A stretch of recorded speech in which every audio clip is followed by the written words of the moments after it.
Hey everyone, welcome back. Hope you guys are having a great Thursday. Thank you so much for coming in to watch this video. And obviously, Bitcoin actually finished out the day in the green. Miners not so much, so we only had like 2 miners that were in the green today. All of the other ones were kind of down on the day, and maybe just some profit taking there going on right now. A couple other things. I'm feeling a little bit under the weather, so I don't know if I'm going to be able to do a video tomorrow or not. We'll see how tomorrow I feel, but I just got the body ache, so it feels like I'm coming down with something. Other thing for news-wise is tomorrow at 5:30 Central Standard Time, I'm going to be co-hosting with Bitcoin Mining Stock Guy. That's going to be at 5:30 on Twitter Spaces. If you guys want to join there, you guys can also ask questions there as well. That should be fun. We have a lot to talk about, obviously, all the things that happened this past week. Okay, now on to the news. As far as what's going on today, we have DMG in the news, we have Cleanspark in the news, Hut 8 in the news, Iris Energy in the news, now IREN, and then I think there was maybe one more in there. Terawulf was in the news as well. So we have a lot to go through here. I'll put the chapters down below for you guys as always. And then as always, you guys know this. This is not financial advice for entertainment only. Please do your own research and invest in following coins and companies for full disclosure. And if you enjoy stuff content, hit the like button, subscribe, helps me out tremendously. And then obviously corrections will be posted on Discord, YouTube, and Twitter. If there are any corrections that we need to make, I always want to make that up front to you guys that sometimes I do make a mistake, but we always get it corrected. All right, let's take a look at what's going on here with Bitcoin really quick, and then we'll get into the other things as well. So Bitcoin today finished out in the green. It was up just a little bit here today, closed at roughly, where did it close? At 51,134. We were up 0.15%, so not a lot. We were up much higher in the beginning of the day, and then things kind of started to go back down. And then we saw the same thing with the miners. The miners were up in the morning, and then they came back down. We had only 2 that were in the green here. It looks like Cypher and Hive were in the green.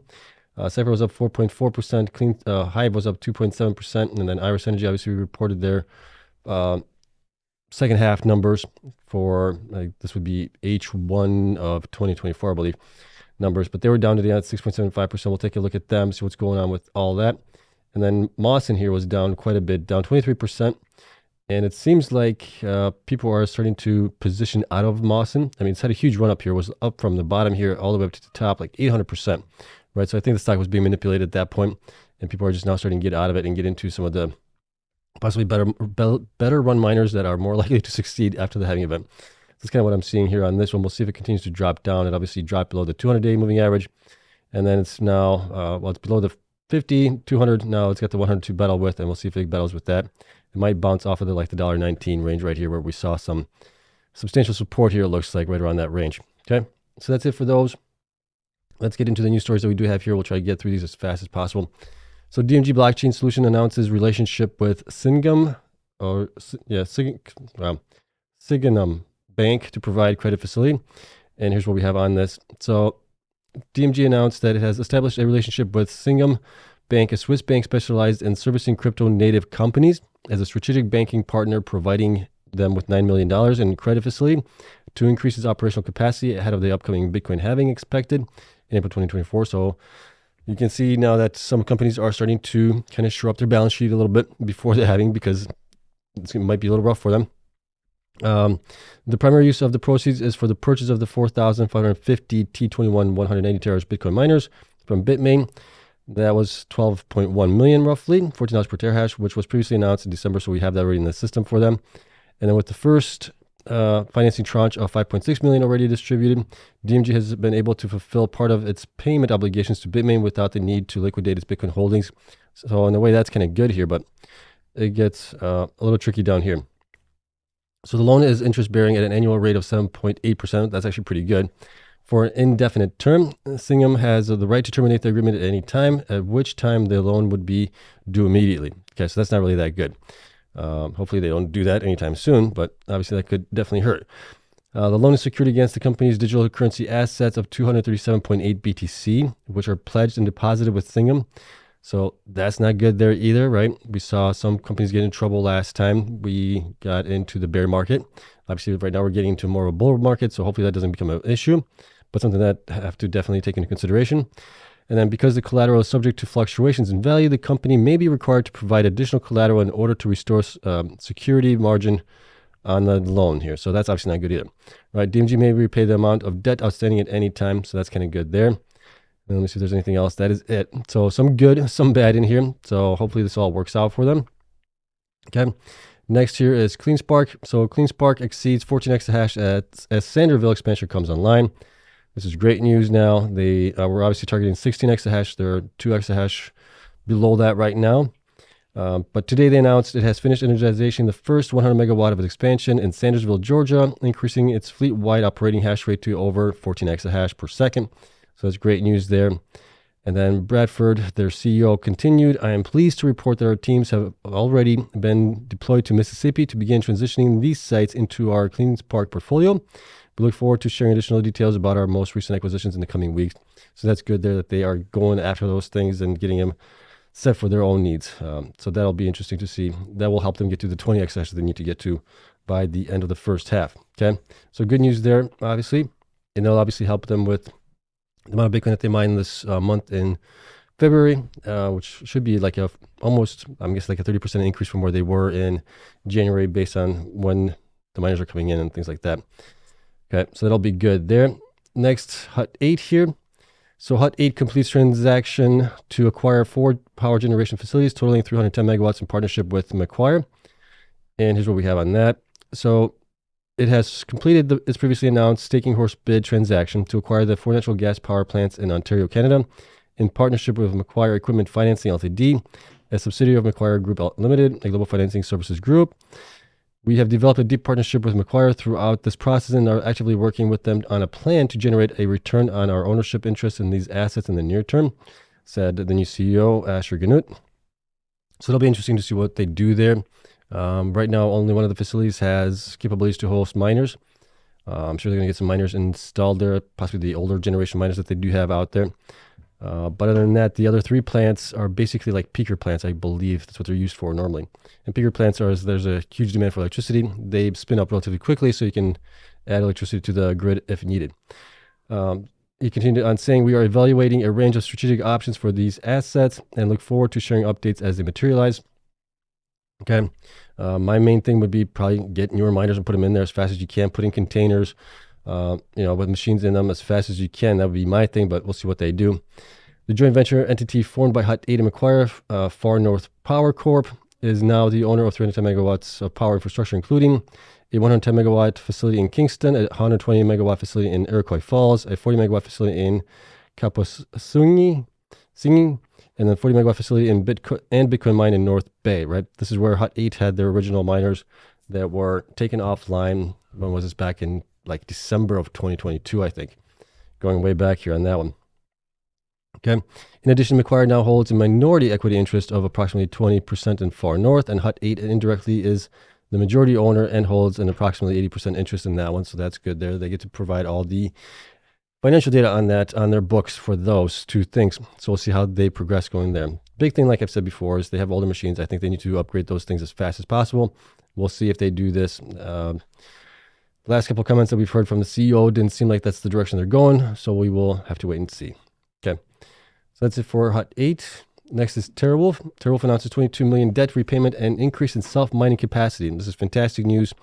This is something that we've been obviously talking about quite a bit here on the channel, where Terawulf has quite a bit of debt. We want to see that debt get paid down as much as it can and then possibly restructured. And here's what we have. So they achieved 7.6 exahash of self-mining online in February. I wish they would break this down, like I said before, into their joint venture that they have over there as well, and then also their own self-mining, because they can report it as 7.6 exahash of self-mining for the 2 facilities combined potentially, but I would like to know the percentage on each one. Make things a lot easier on me at least, and for you guys also to know what they're going to be reporting as far as revenues on those things. Okay, expect to reach 8 exahash of owned hash rate in Q1 and 10 exahash by mid-2024. 22 million debt repayment extends cash flow sweeps to maturity, so that's good news there, right? They had to pay down the debt by 40 million by April 1st, so it looks like that's been taken care of. And then expect another significant debt repayment in early April 2024 with cash generated in Q1 2024. So that's good. That's right before the halving event, which is good because then their revenues are going to be cut in half basically at that point. So they need to pay it down as much as they can. Balance sheet and liquidity continues to improve with over 50 million of cash reserve at the year-end 2023. So that was from end of December, it looks like, right? But if they pay down some of that debt here with 22 million possibly, that'll obviously bring down their numbers here in Q1 a little bit. Let me see if there's anything else. Here it is. Yep. Recent operational financial achievements. The completion of Building 4, 35 megawatts at Lake Mariner facility is anticipated to increase Terawulf's overall operating capacity to approximately 10 exahash by mid-24. That's good. And then here it is, repaid a total of $40 million in debt to date, thereby extending the cash flow sweep to maturity of the term loan, which matures at the end of this year. So they're going to, like I said, either have to restructure or pay it off with maybe dilution, but it didn't sound like that's the way that they want to go with. Okay. I believe that is it here. So that's good news, obviously, for Terawulf, getting that down, getting that taken care of. So that kind of alleviates some of the pain points that we've been talking about here with them, and it moves them in the right direction, I believe. Okay. Next here is IREN Energy. So they obviously reported their second quarter and half a year fiscal year 2024 results. So we'll get into all the information here that they do have. I did listen in on the conference call as well. And let's see if there's anything that I highlighted in here. I did highlight a couple of things. Oh, yeah, they changed their name to IREN, which I'm fine with, but the logo, for some reason, I just can't get over that logo. I don't know why they decided to go with this logo, but that's their choice. I would have went with a different logo, but that's just them. To me, it looks a little plain, but that's me. I don't know. Let me know what you guys think of that. I'm okay with it either way. I mean, the name is fine. I liked Iris. IREN is not bad either, so I'm fine. Okay. I mean, it's basically the ticker symbol is IREN, so I'm okay with it. So IREN Energy is excited to announce our official name change to IREN, a decision which better reflects our expanding next generation data center business, same goals, different name. Okay, that's fine. I would have went with just a different logo on it. That's just me. Let's see here. Second quarter of fiscal year 2024 financial results. Our Bitcoin mining hash rate is on track to reach 10 exahash over the coming months and 20 exahash by the end of the year. So that's good. They're still on track with that. Our AI cloud service businesses continue to outperform expectations and recently tripled in size with another significant purchase order from NVIDIA. The H100 GPUs, we also continue to remain excited about our new 1.4 megawatts or 1.4, I guess it would be 1.4 gigawatts data center development site in West Texas, which should provide substantial growth potential for the years to come, which is great. And then we'll get into some of the numbers here for in my spreadsheets, and we'll look at all this stuff at that point. Okay. Like I said, I listened into the conference call, the recording of it. I didn't get a chance to listen to it while I was live, but here's some takes that I took from it, from the Q&A side of things. So that was more interesting to me than the actual presentation of things. But here's what we have. So AI, short, so there's the way they're looking at contracts with this and pricing on it. There could be short-term contracts. There could be also long-term contracts that they stated. Obviously, short-term contracts are going to be a little bit more expensive, $2 to $3 per GPU hour. Longer-term contracts are obviously going to be less expensive to the customer, and those are going to be probably, I'm guessing, right around the $2 or sub $2 range for that. They expect a 24-month ROI on hardware on that, and they spent like $35 million on CapEx on that. GPUs, the servers, everything on that. So that's going to take about 24 months. So that's not too bad. And then, let me see here. Their shares. Okay, their shares, somebody asked them about their shares as far as how much did they use the ATM in the last basically month and a half or something like that from the end of the year to now, year to date. And they stated that they used 19.7 million shares is my understanding on this. And this is from January, obviously, to now. So that's on top of what they already reported here, which was, if we look at IREN Energy here, the numbers that I have for them here is right there. So that's the combined. So they reported actually, if we look over here on their financial results, they reported 82.4 million shares, which was an increase of 23% in shares from the 6 months prior to that when they reported 66.7 million shares. That was a 23%. Now we got another, it's going to be probably what, like 40% increase, something like that, if they're at 100 and, let me see here, 102, right, somewhere around there. So about a 40% increase or 40% dilution, I guess you could look at it that way, something like that. But that's kind of what we're going with here on that one. Okay, so that was interesting to note. That puts their market cap at around 790 million right now. Okay, so that's maybe why the stock hasn't been doing that well over the last couple of weeks, months. It's just because of the dilution, the ATM. We'll see if they have to do anything about that going forward. And then let me see here. What else do we have here? Oh, their build out is costing them approximately $750,000 per megawatt, right? This is so they could do both AI data centers and for Bitcoin mining. I was surprised by that a little bit because we saw here recently Marathon buy data centers, 2 data centers for about 450 plus thousand per megawatt, right? And I thought that was kind of high. We saw Cleanspark also buy a couple of facilities in Mississippi for like $300 some thousand per megawatt. So definitely seems a little bit high. I don't know if it's because they're newer facilities and all that, if that's being taken into account there or something, that I just don't know. But it definitely seems a little high for me for that. Okay, so I just wanted to let you guys know on that one. And that was about it. The cost, I think they had a slide on there where the cost of the AI stuff was 6 cents per kilowatt hour, basically. So I'm trying to figure all that out, how that would work. It looks like they could possibly make about, if they're charging $2.50 per GPU hour, I'm guessing it would be $60 per day on those GPUs. And then obviously their cost would be around, I think, to run those GPUs like $1 something per day. So it'd be actually really good profit margins on those if that's the case. But I got to check into my math, see if my math is right on that one. Okay. But nonetheless, here, let's get into the numbers that we do have here for Iris Energy, and we'll call it a day. Let's go down here. So we do have data, and their data is always funky. I wish they would provide quarterly results. I keep saying that, which would make things so much easier because now I'm dealing with 2 quarters for some data, and then also just the half-year data for some things. So like if you see here, current assets, I only have data for the end of the 6 months period here, ending in December. I don't have the quarterly results to see how those have progressed. So like current assets, liabilities, I don't have this data for, but then for the revenue side of things, and yeah, for those I do actually have. They actually broke it down. So it's funky, okay, but we'll get through it. So current assets right now is 109 million. So that's a nice increase from the 89 million that they had before. So that's good there. Let's see, cash and restricted cash increased to 90 million here. They also increased some more during this time frame year to date. If they diluted 19.7 million, I think I'm drawing a blank right now, but I know I think they provide how much extra cash they got from it. But you can definitely listen to the interview or the Q&A and you'll get it in there. Total non-current assets increased here to 307 million compared to 242 million. So that's good there. And total assets are now at 417 million compared to 332 million. Okay. So that's good. Current liabilities also increased a little bit here to 32 million from 24 million. So that's not too bad. And then total liabilities also increased to 35. Non-current liabilities didn't increase that much. We actually had a decrease here on something. What was it? Lease liabilities, that was an increase. We had borrowings came down, and then deferred tax was up a little bit here. But overall, it just went up a little bit here. Total liabilities is now 35 million. So not too bad.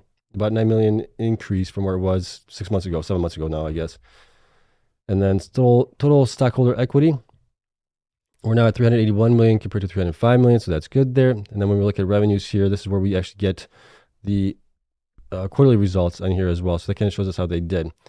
So Q1, we have over here, Q2, and then obviously the first half of 2024 is the total for those two combined here, basically on all of these, okay? So we can see here that revenues looks like from Q1 to Q2 have increased to 42 from 34, so that's good there. And this is obviously for self-mining. They had some other services revenue here as well at the end of Q2 of 527,000. Okay, so that's fine there. What else do we have here that was important to take a look at? Depreciation and amortization was pretty close to where it was over the overall the 2 quarters. Came in at 15 million for the first half. What else do I have here? Electricity charges. So electricity charges actually came down here in Q2, which was nice to see, to 16 million from 19 million in Q1. And for the first half came in at 36 million. On that one, what else do we have here? Realized gain on financial assets, 3.1 million. Employee benefits stayed pretty good here. Looks like they came down a little bit here from the H2 of last year of 2023, down to 8.5 from 9.2. So that's good, right? So at least they're getting costs under control. Share-based payments went up. So they gave out more in share-based payments to employees, 11.8 million compared to actually it's lower. No, it's fiscal year. H2. See, that's why I'm saying that's confusing. Okay, H2 here is 7.5, so that actually increased from the prior half of the year. They were in, what else do we have here? That's kind of important to take a look at. Professional fees also are in line with what we've seen before as well, so that's not too bad. Other expenses, let's see, went way up here, 14 million for the half, which was prior H2 was only 4 million. So 10 million increase in other expenses. I wonder what that is for. We may have to take a look into what's going on there. But overall, let me see, finance expenses, that's fine. Interest income, that's up. Foreign exchange, that's fine. Other than that, okay. looking at it over here, net loss came in at negative 8 million here. They actually had a positive quarter in Q2, which was the December ending quarter. So they were up 2.3 million in that quarter. They were down 10 million in the prior quarter. Okay, so that's good. That's good to see that they could have possibly been positive here. And why am I? Well, they reported negative 7.2 for some reason on that one, net loss. Probably looking at some other number here. Where was it? Probably looking at this one. Negative 5.2. There we go. That's probably what it is. Their foreign currency translation is what probably put them over the top here a little bit. Okay, so they came in at negative loss 7.2 cents, and then the prior quarter negative 7.8 cents, and then for the whole half of the year was negative 15 cents basically per share on it. And then looking at their gross profit margin minus depreciation came in at 60% in the Q2. So it was an increase from the 43% we saw in Q1. So that's good. Overall, they're 53%. So that's actually pretty good. If we look at here, H2 seems actually like it was a little bit better here. They had better numbers here in Q2. That's going all the way back to the prior year. So we're not even going to look at that. Okay, but that's kind of how things stacked up here. If we look at some of the metrics that we have for them here, we can see that their cost to mine 1 Bitcoin minus depreciation came in at 14.6 thousand in Q2 based on the numbers that we do have for that. For the first half, it came in at 15.2, so that's actually pretty good there as well. Okay, let's see here. Debt to equity for the first half was 0.09, current ratio 3.3, so that's good. That's an increase, I believe. Actually, that's a little bit of a decrease, it looks like. Book value, equity assets, 381 million. Price to book ratio, 2 right now. Enterprise value, 845 million. A beta, 4.4 million. And then revenue for the half was 76%. General administrative came in at 20 million for that. So that's 26%. I'd like to see that come down even more, but it has been coming down. If you look at the prior quarters and halves here, it has been coming down. So that's good to see on that side of things. Okay. Now, looking at some of the charts here that we do have really quick. You can see the total current liabilities have come down, increased a little bit here, but overall have come down. Total current assets have been increasing, which is good. Current ratio has also come up here in the last 2 halves, I guess you could say. Right, H2 2023, that would have been the end of June. So that's still up there quite nicely, so that's fine. Debt to equity also came down, so that's good there. And then custom mine Bitcoin minus depreciation. We're looking at the quarterly results here as best we can. It's at 14.6, like I said. And then the only thing is the Bitcoin mine quarterly has been coming down, but that's coming down for quite a few miners as well because the network hash rate has been increasing quite a bit here. Okay, so based on the latest numbers that we do have, based on them having potentially 102 million shares out right now, and what they have mined over the last basically 4 quarters, the current quarter that we're in, the 3 quarters prior to this, I'm between $16 and $24 right now. They're at $7.74 right now. So I do think that they're undervalued, right? About 2x from here where they might really should be.